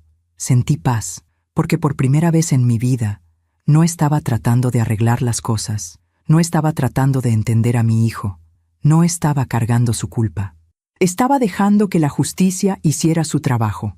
El 20 de febrero tuvimos la primera audiencia. Yo fui con el licenciado Mora. Fabián fue con un abogado que contrató de último momento. Nos sentamos en lados opuestos de la sala. Cuando Fabián me vio, se quedó helado. Yo estaba diferente. Ya no era la mujer demacrada que había dejado en la iglesia hacía 3 semanas. El licenciado me había llevado a un doctor, me había dado comida, ropa limpia. Seguía delgada, seguía marcada por el dolor. Pero ya no estaba rota. Fabián trató de acercarse. «Mamá», el licenciado Mora se interpuso. «No, señor, no puede hablarle. Es mi madre. Es su víctima, y está protegida por una orden judicial. Si se acerca, lo arrestan». Fabián retrocedió. El juez entró. Todos nos sentamos. La audiencia duró 2 horas. El abogado de Fabián trató de argumentar que yo había firmado voluntariamente, que no había habido fraude, pero el licenciado Mora presentó las pruebas, el testimonio de doña Carmen. Los estados de cuenta que mostraban el robo, los testigos que vieron cómo me abandonaron, y el testamento de Roberto. El juez lo leyó en voz alta. Cuando terminó, miró a Fabián con disgusto. «Señor Quintal, ¿es cierto que abandonó a su madre en la calle el día de su cumpleaños?» Fabián bajó la mirada. «Las circunstancias...» «Responda, ¿sí o no?» «Sí». «¿Y es cierto que vendió la casa de su madre sin su consentimiento real?» Ella afirmó, «¿Sí o no?» Hubo un silencio largo. «Sí». El juez cerró la carpeta. «He visto muchos casos en mi carrera, pero pocos tan claros como este. Esto es despojo, esto es abuso, y esto es una vergüenza». Se volvió hacia mí. «Señora Elena, lamento mucho lo que ha pasado, y le aseguro que vamos a resolverlo». Luego miró a Fabián. «La suspensión de venta se mantiene, y ordeno una auditoría completa de todas las cuentas y propiedades relacionadas con este caso. Próxima audiencia en 15 días». Golpeó el mazo. Terminó. Salimos de la sala. Fabián trató de seguirme. «Mamá, espera, tenemos que hablar». No me volteé. Seguí caminando. «Mamá, por favor». Me detuve, me di la vuelta y lo miré a los ojos. «Ya no tenemos nada de qué hablar, Fabián. Mamá, lo siento mucho. Nubia me presionó. Yo estaba desesperado. No me interesa, hijo. Ya es tarde. Pero eres mi mamá. No puedes hacerme esto». Me acerqué un paso. «Yo no te estoy haciendo nada. Tú te lo hiciste solo. El día que decidiste robarme, el día que decidiste abandonarme, el día que olvidaste quién te cuidó cuando eras niño». Se le llenaron los ojos de lágrimas. «No quería que llegara a esto. Pues llegó, y ahora vas a pagar las consecuencias». Me di la vuelta y me fui. Y no miré atrás. Después de esa primera audiencia, todo cambió rápido. El licenciado Mora no perdió tiempo. Contrató un contador forense para revisar todas las transacciones que Fabián había hecho desde que me hizo firmar el poder notarial. Y lo que encontraron fue peor de lo que yo imaginaba. El 23 de febrero, el licenciado me visitó en la casa donde me estaba quedando. Traía una carpeta gruesa llena de documentos. «Señora Elena, necesito que vea esto». Se sentó conmigo en la mesa de la cocina. Abrió la carpeta. Su hijo no solo gastó los 150,000 pesos de la cuenta de ahorros, también sacó préstamos a su nombre, 3 tarjetas de crédito, un préstamo bancario, todo usando la casa como garantía. Sentí que me faltaba el aire. «¿Cuánto debe?» 280,000 pesos. En total, 280,000 pesos de deudas, a mi nombre. Pero yo no firmé nada de eso. Lo sé. Por eso es fraude. Y por eso vamos a demandarlo penalmente también. No solo es despojo, señora, es robo con agravantes. Su hijo puede ir a la cárcel». La palabra me golpeó. Cárcel. Mi hijo. En la cárcel. El licenciado debió ver algo en mi cara porque me puso la mano sobre el brazo. «Señora Elena, sé que esto es difícil, pero tiene que entender algo. Su hijo no solo la lastimó a usted, cometió delitos graves, y si no lo enfrentamos ahora, va a seguir haciéndolo, con usted o con alguien más». Asentí despacio. «¿Qué sigue?» «La próxima audiencia es el 7 de marzo. Para entonces vamos a tener todo documentado. Vamos a pedir que se anule completamente el poder notarial, que se revierta la venta de la casa y que su hijo devuelva todo el dinero que tomó. Además, vamos a presentar cargos penales». «¿Y las deudas?» «Esas también se van a anular, porque fueron adquiridas fraudulentamente. Usted no va a tener que pagar nada». Me quedé callada mirando los papeles. Números, fechas, firmas que no eran mías. «Hay algo más», dijo el licenciado. «El comprador de la casa, la inmobiliaria, está furiosa. Ellos ya le dieron a su hijo un adelanto de 50,000 pesos y ahora no pueden escriturar. Están amenazando con demandar a Fabián por incumplimiento de contrato». «¿Qué significa eso?» «Que su hijo va a tener que devolverles esos 50,000 pesos, más daños y perjuicios, probablemente otros 50,000 más, y no tiene forma de pagarlos». Por primera vez en semanas, sentí algo parecido a una sonrisa. «La vida cobra sus deudas», dije en voz baja. «Sí, señora, la vida siempre cobra». Los días siguientes fueron extraños para mí. Estaba sola en esa casa pequeña, pero por primera vez en años no me sentía sola.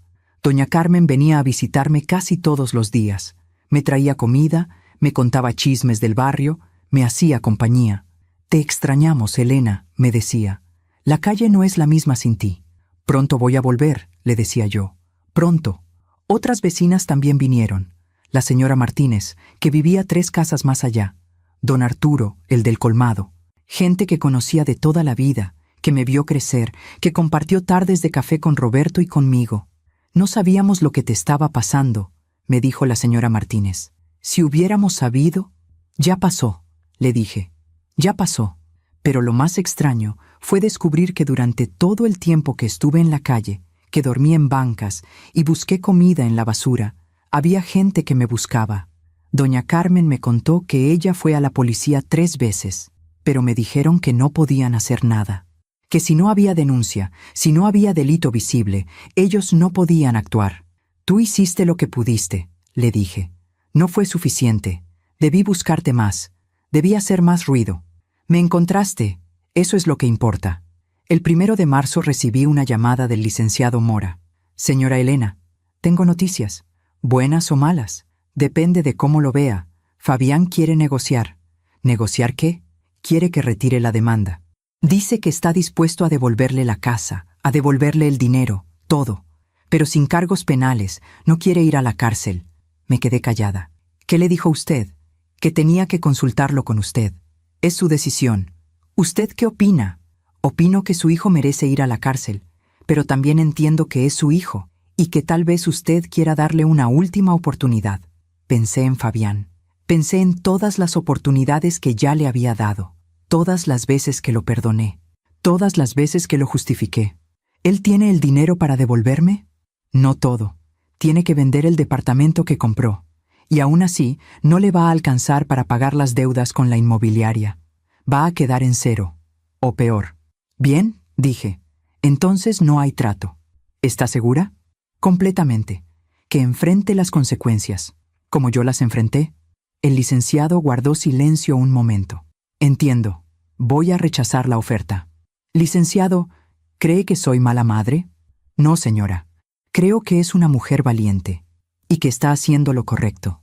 La segunda audiencia fue el 7 de marzo. Esta vez había más gente. El abogado de la inmobiliaria estaba ahí.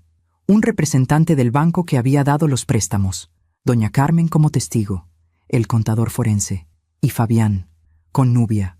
Cuando entramos a la sala, los vi sentados del otro lado. Fabián se veía demacrado. Había perdido peso. Tenía ojeras. Nubia, en cambio, se veía furiosa. Me miró con odio puro. El juez entró.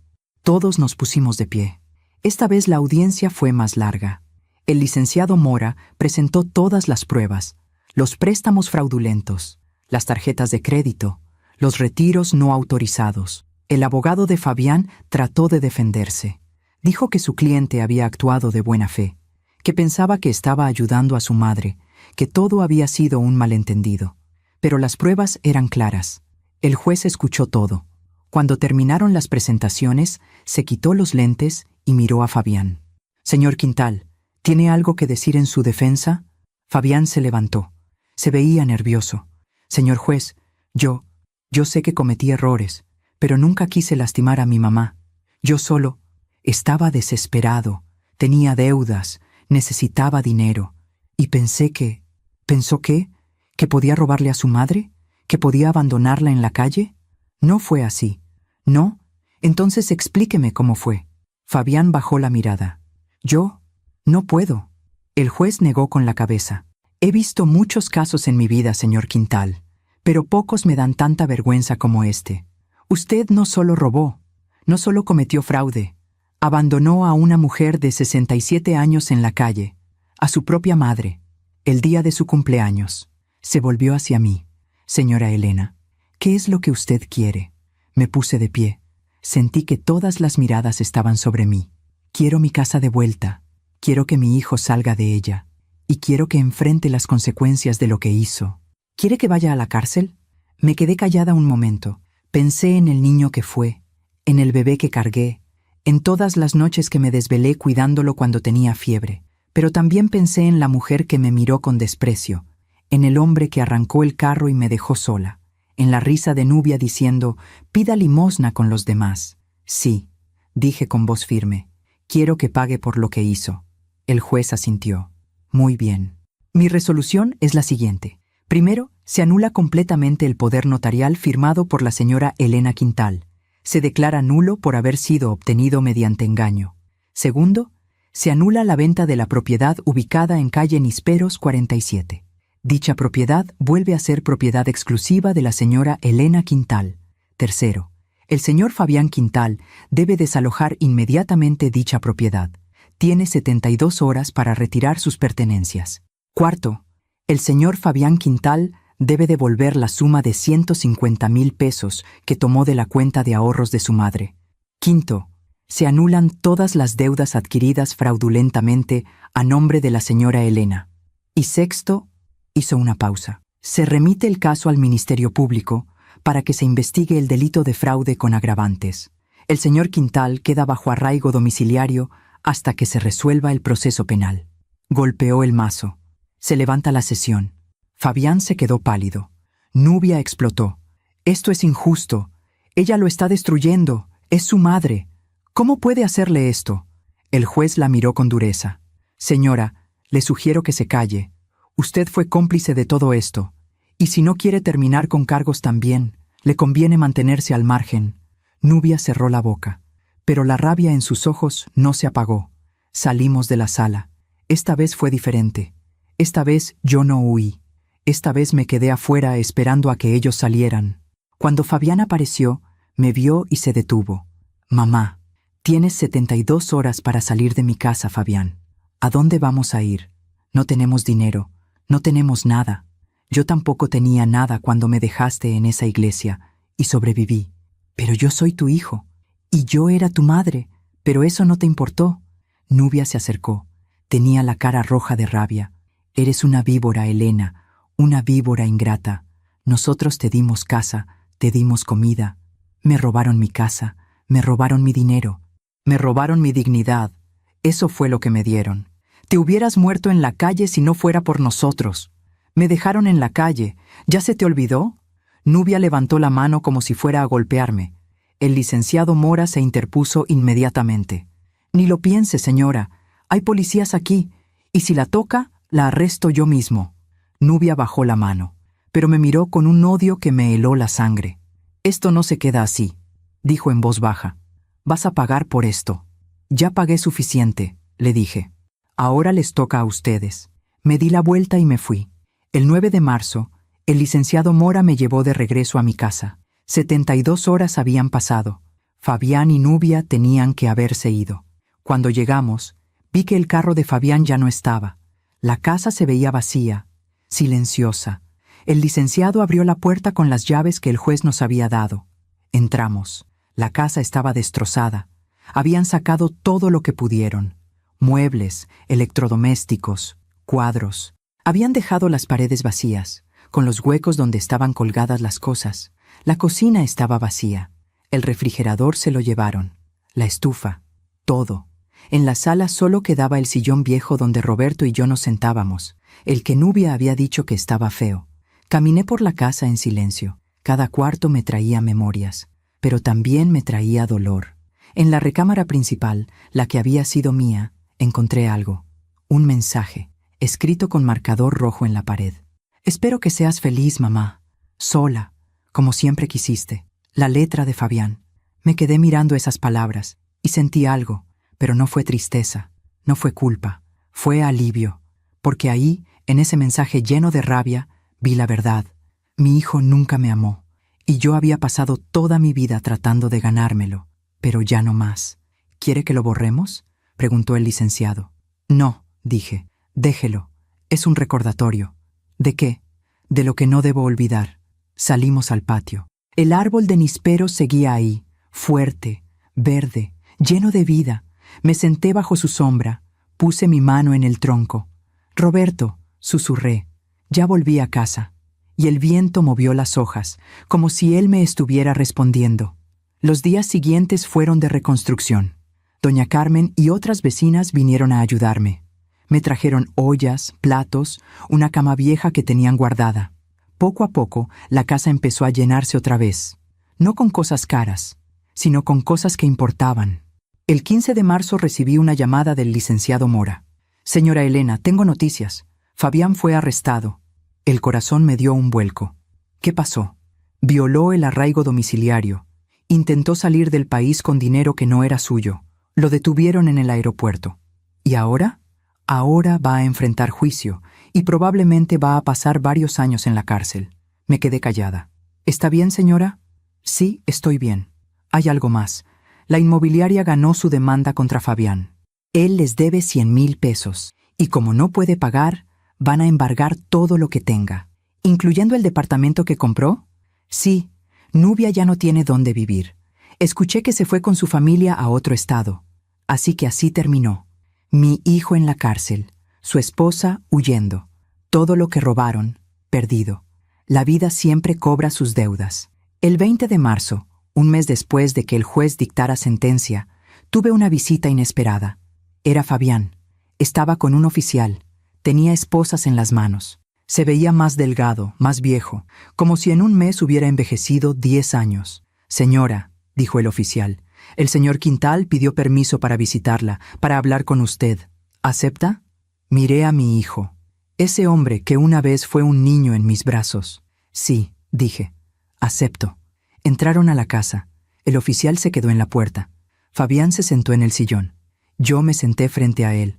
Hubo un silencio largo. «Mamá», empezó. Tenía la voz rota. «Mamá, lo siento tanto». No respondí. Sé que no tengo derecho a pedirte perdón. Sé que lo que hice fue imperdonable. Pero necesito que sepas que yo nunca quise que las cosas llegaran tan lejos. ¿Hasta dónde querías que llegaran, Fabián? ¿Solo hasta robarme? ¿Solo hasta echarme de mi casa? ¿Dónde estaba el límite para ti? Se le llenaron los ojos de lágrimas.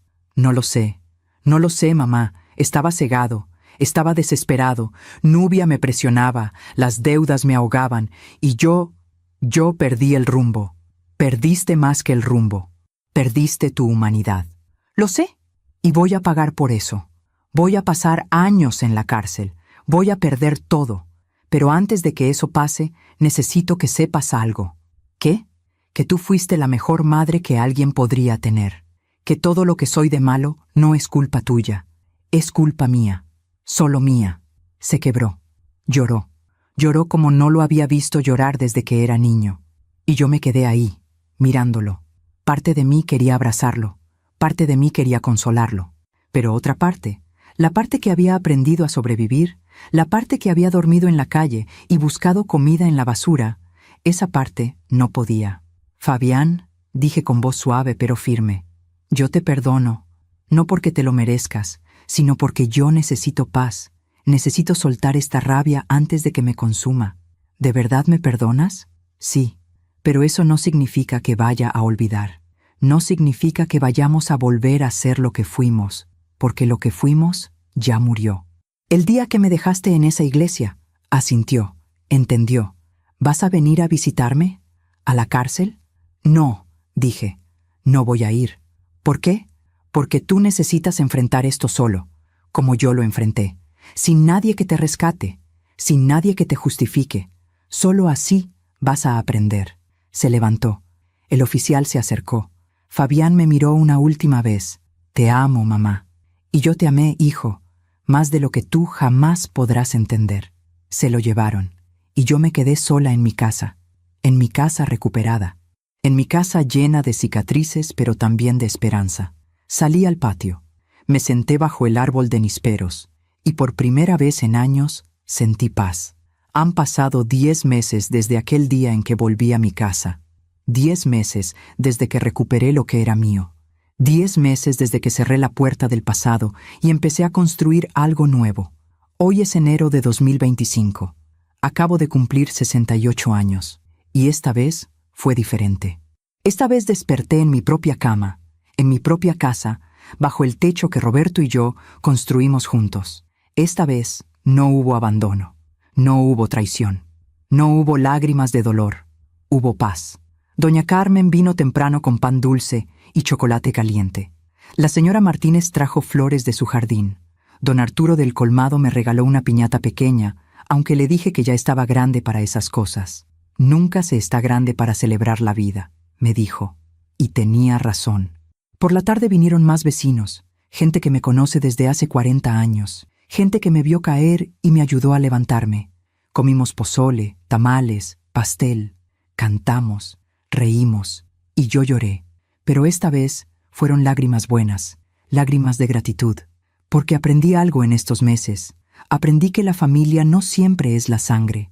A veces la familia es la gente que se queda cuando todo se derrumba, la gente que te busca cuando te pierdes, la gente que te abraza cuando el mundo te da la espalda. Los primeros meses después de recuperar la casa fueron difíciles, no porque no tuviera techo o comida, sino porque tenía que aprender a vivir conmigo misma, con el silencio, con las memorias. Cada rincón de esta casa me recordaba algo. El patio donde Roberto plantó el árbol, la cocina donde cocinábamos juntos, la recámara donde dormimos 40 años, pero también me recordaba a Fabián, el niño que fue, el hombre en que se convirtió. Y eso dolía. Los primeros días no podía dormir en la recámara principal. Me quedaba en el cuarto de servicio, el mismo donde me habían mandado, porque era el único lugar donde no sentía fantasmas. Pero una noche, a finales de marzo, el licenciado Mora vino a visitarme. Señora Elena, necesita recuperar su espacio, toda su casa, no solo los rincones que no duelen. Es difícil, le dije. Lo sé, pero es necesario. Me ayudó a mover mis cosas a la recámara principal. Pintamos las paredes para cubrir el mensaje que Fabián había dejado. Compramos sábanas nuevas, cortinas nuevas. Limpiamos cada rincón. Esta es su casa, me dijo el licenciado, su santuario. No deje que nadie, ni siquiera los recuerdos, se la quiten. Y tenía razón. Poco a poco fui recuperando cada espacio. La cocina donde volví a cocinar mis platillos favoritos. La sala donde puse fotos nuevas, de Roberto y mías, de los vecinos, de momentos felices. El patio donde volví a regar las plantas que Roberto cuidó. Y el árbol de nísperos, mi árbol. Me sentaba bajo su sombra todas las tardes. Le hablaba a Roberto como si estuviera ahí. Le contaba mi día. Le contaba mis miedos. Le contaba mis victorias. Lo logré, Roberto, le decía. Recuperé nuestra casa, tal como me pediste. Y el viento movía las hojas. Y yo sabía que él me escuchaba. En abril, el licenciado Mora me llamó con noticias. Señora Elena, el banco devolvió el dinero. Los 150,000 pesos que su hijo tomó. Están de vuelta en su cuenta. No lo podía creer. ¿Cómo? Fabián tenía algunos bienes que no sabíamos. Un carro, algunos muebles, inversiones pequeñas. Todo fue embargado y vendido. Y con eso se pagó la deuda. 150,000 pesos, más los 320,000 que Roberto había guardado. Tenía casi $500,000 de pesos. Dinero suficiente para vivir tranquila, para no preocuparme, para ser libre. ¿Y las deudas fraudulentas? Pregunté. Todas anuladas. Usted no debe nada, señora. Está limpia. Lloré de alivio. Esa noche conté el dinero, no porque desconfiara, sino porque necesitaba verlo. Necesitaba sentir que era real. Y mientras contaba, pensé en Roberto, en cómo me cuidó incluso después de muerto, en cómo previó todo, en cómo me amó lo suficiente para protegerme. Gracias, mi amor, susurré. Gracias por no olvidarme. En mayo empecé a hacer algo que nunca pensé que haría. Empecé a hablar. Doña Carmen me invitó a una reunión de mujeres en la iglesia. Un grupo de señoras que se juntaban los jueves por la tarde para tomar café y platicar. Al principio no quise ir. Me daba pena, me daba vergüenza contar mi historia. Pero doña Carmen insistió. Elena, tu historia puede ayudar a alguien, puede salvar a alguien. Fui. Éramos como 15 mujeres, algunas jóvenes, otras de mi edad, todas con historias, todas con cicatrices. Cuando me tocó hablar, no sabía por dónde empezar, pero empecé por el principio, por Roberto, por nuestro matrimonio, por Fabián, y luego conté lo que pasó, el despojo, el abandono, la calle, el testamento, la justicia. Cuando terminé, había silencio, y luego una mujer, más joven que yo, levantó la mano. Yo estoy viviendo algo parecido, dijo con voz temblorosa. Mi hijo me está presionando para que le firme la casa. Dice que es para protegerme, pero yo no sé si confiar. La miré a los ojos. No firmes, le dije. No firmes nada que no entiendas. No importa quién te lo pida, ni siquiera tu hijo. Pero es mi hijo. Y yo también tuve un hijo. Y mira lo que pasó. Otra mujer habló. ¿Y el perdón? ¿Tú lo perdonaste? Sí, pero perdonar no significa olvidar, no significa volver a confiar, significa soltar el veneno para que no te mate. Eso es el perdón. Esa tarde salí de la iglesia sintiendo algo extraño. Sentí que mi dolor había servido para algo, que mi historia no había sido en vano. Y desde ese día volví todos los jueves. Hablé con más mujeres, escuché sus historias, les di consejos, les di esperanza, porque si yo sobreviví, ellas también podían. En junio recibí una carta. Era de la cárcel, de Fabián. La sostuve en mis manos durante horas sin abrirla. Tenía miedo de lo que pudiera decir, pero finalmente la abrí. Mamá, no sé si leas esto, no sé si quieras saber de mí, pero necesito escribirlo. Llevo 4 meses aquí, 4 meses pensando en todo lo que hice, en todo lo que perdí, en todo lo que te hice, y no hay día en que no me arrepienta. Aquí adentro uno tiene mucho tiempo para pensar, para ver quién eres realmente cuando te quitan todo lo demás. Y lo que veo no me gusta, mamá. No me gusta nada. Fui egoísta, fui cruel, fui todo lo que papá temía que fuera. Él lo sabía, ¿verdad? Por eso hizo ese testamento, por eso te protegió, porque sabía que yo iba a fallarte, y lo hice. No espero que me perdones, no espero que me visites, no espero nada. Solo quiero que sepas que estoy tratando de cambiar. Estoy yendo a terapia, estoy trabajando en la biblioteca de la prisión, estoy tratando de ser alguien mejor, no por ti, ni por nadie más, sino por mí, porque si salgo de aquí siendo la misma persona que entró, entonces todo esto no habrá servido de nada. Te amo, mamá, aunque no lo merezca, aunque lo perdí todo. Te amo, Fabián. Terminé de leer con lágrimas en los ojos. No sé si creerle. No sé si es real o si solo es arrepentimiento porque perdió. Pero una parte de mí, la parte que todavía es madre, quiere creer que puede cambiar. No voy a visitarlo. No voy a escribirle. Pero guardé la carta, porque tal vez algún día, cuando hayan pasado años, cuando las heridas estén más cerradas, podamos hablar. O tal vez no. Y está bien así, porque aprendí que no puedo salvar a nadie que no quiere salvarse, que no puedo amar por dos, que no puedo cargar la culpa de las decisiones de otros, ni siquiera de mi hijo. En agosto hice algo que Roberto y yo siempre quisimos hacer, pero nunca pudimos. Viajé. El licenciado Mora me ayudó a conseguir los papeles. Doña Carmen vino conmigo. Fuimos a Oaxaca, a ver el mar, a comer mariscos, a caminar por las playas. Fue la primera vez en mi vida que salí de mi ciudad sin Roberto. Y fue extraño, pero también fue liberador. Me senté en la arena, mirando el océano, sintiendo el sol en la cara, y pensé en todo lo que había pasado, en todo lo que había sobrevivido, y me sentí orgullosa, orgullosa de no haberme rendido, orgullosa de haber luchado, orgullosa de estar aquí, viva, respirando, sintiendo. Roberto, dije al viento, estoy viviendo, como me pediste, estoy viviendo. Y el mar me respondió con sus olas. En octubre, el juicio de Fabián terminó. Lo sentenciaron a 5 años de prisión. 5 años por fraude con agravantes, por despojo, por robo. El licenciado me llamó para darme la noticia. ¿Cómo se siente?, me preguntó.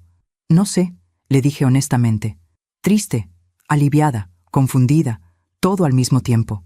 Es normal, es su hijo, lo sé, pero también es un criminal, y esas dos cosas pueden ser verdad al mismo tiempo. Sí, pueden. No fui a la sentencia. No quise verlo, no quise escucharlo, porque ya había cerrado esa puerta y no quería volver a abrirla. En noviembre empecé a trabajar como voluntaria en el albergue donde dormí cuando estaba en la calle. Servía comida. Hablaba con las mujeres, les contaba mi historia, les daba esperanza. Si yo pude salir, les decía, ustedes también pueden.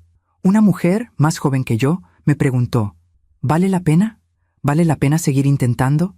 La miré a los ojos.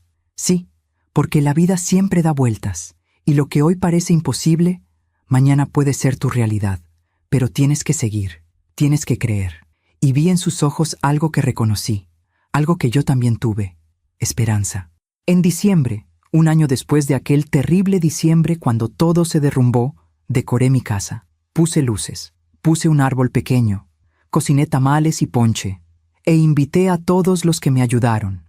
Doña Carmen, la señora Martínez, don Arturo, el licenciado Mora, las mujeres del grupo de la iglesia, la gente del albergue. Llenamos la casa de risas, de comida, de amor. Y esa noche, mientras todos comían y platicaban, salí al patio. Me senté bajo el árbol de nísperos. Miré las estrellas. «Roberto», susurré, «cumplí tu última voluntad. Recuperé nuestra casa, saqué a Fabián, y estoy viviendo sin miedo. Y juro que sentí su presencia, como una brisa cálida en la noche fría, como un abrazo invisible. Gracias», le dije, «gracias por amarme, gracias por cuidarme, gracias por enseñarme que el amor verdadero protege incluso después de la muerte». Volví adentro, volví con mi gente, con mi familia elegida, y celebramos la vida, celebramos la justicia, celebramos el amor que permanece cuando todo lo demás se va. Hoy, mientras les cuento esta historia, mientras revivo cada momento de dolor y cada momento de victoria, me doy cuenta de algo. Me doy cuenta de que no me arrepiento. No me arrepiento de haber luchado. No me arrepiento de haber demandado a mi hijo. No me arrepiento de haberlo sacado de mi vida, porque eso me salvó. Y también le di una oportunidad a él. Una oportunidad de enfrentar sus errores, de cambiar, de crecer. No sé si lo va a hacer. No sé si cuando salga de la cárcel va a ser diferente, pero esa es su responsabilidad, no la mía. Yo hice lo que tenía que hacer. Protegí lo que era mío. Defendí mi dignidad. Honré la memoria de Roberto. Y ahora vivo de verdad. Ya no soy la mujer que fue abandonada en una iglesia. Ya no soy la mujer que buscaba comida en la basura. Ya no soy la mujer que tenía miedo. Soy Elena Quintal. Tengo 68 años y soy una sobreviviente. Una mujer que aprendió que el amor no significa dejarte destruir, que la familia no siempre es la sangre, que perdonar no significa olvidar, que la justicia, aunque tarde, siempre llega. Aprendí que la vida cobra sus deudas, que las mentiras tienen patas cortas, que quien siembra vientos cosecha tempestades, pero también aprendí que después de la tormenta viene la calma, que después de la noche más oscura viene el amanecer, que cuando crees que ya no puedes más, encuentras fuerzas que no sabías que tenías, y aprendí que nunca es tarde para empezar de nuevo. Si mi historia ayuda a una sola mujer a abrir los ojos, habrá valido la pena. Si mi historia ayuda a alguien a no firmar papeles que no entiende, habrá valido la pena. Si mi historia ayuda a alguien a defender lo que es suyo, aunque sea de su propia familia, habrá valido la pena. Porque todos merecemos dignidad, todos merecemos respeto, todos merecemos vivir sin miedo. No importa la edad, no importa cuánto hayamos sufrido, no importa cuánto hayamos perdido, siempre hay una oportunidad para levantarse, siempre hay una oportunidad para luchar, siempre hay una oportunidad para vivir. Esta mañana, en mi cumpleaños número 68, desperté temprano, preparé café, salí al patio. El árbol de nísperos estaba lleno de frutos.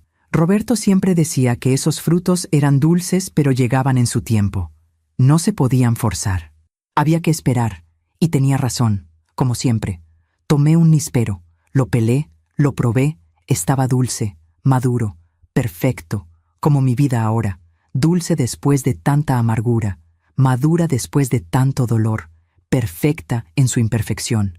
Me senté bajo el árbol, cerré los ojos, sentí el sol en mi cara, y sonreí, porque estoy en casa, porque estoy en paz, porque estoy viva. Y eso, después de todo lo que pasé, es más que suficiente. Gracias por escucharme hasta el final. Si esta historia tocó tu corazón, suscríbete y activa la campanita para escuchar más historias de mujeres que transformaron su dolor en sabiduría. Cada día, una mujer, una lección de vida. Comparte esta historia con alguien que amas. A veces, una historia así puede cambiar todo un día. Que Dios te bendiga y hasta la próxima.